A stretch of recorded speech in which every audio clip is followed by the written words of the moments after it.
Depuis le 8 juillet dernier, un nouveau musée a ouvert ses portes dans l'Aisne à Alincourt. N'allez pas dire musée, mais plutôt maison, par peur de fâcher le président de l'association à l'initiative du projet. On dit plutôt la maison parce qu'en fait c'est pas vraiment un musée, parce que ce qu'on y découvre à l'intérieur c'est pas des objets de grande valeur artistique, hein, c'est des objets du quotidien. Donc c'est plutôt la maison de Marie-Jeanne qu'un musée, quoi.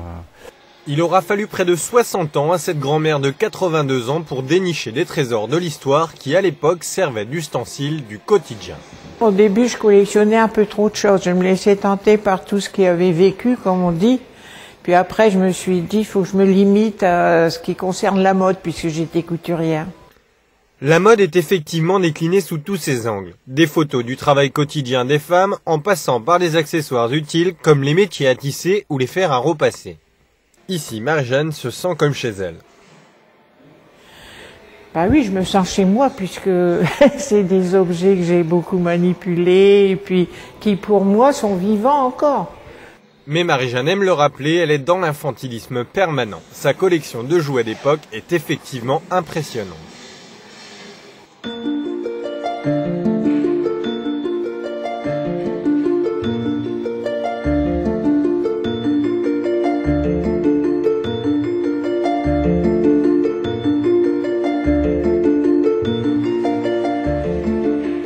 Les enfants qui reconnaissent des choses qu'ils ont aperçues dans des greniers ou chez leur grand-mère. Ah oui, c'est une occasion de communication pour les familles. La maison de Marie-Jeanne prévoit cette année 5 à 6 000 visiteurs. Elle est ouverte du mercredi au dimanche et toutes les informations sont au 03 23 63 62 07.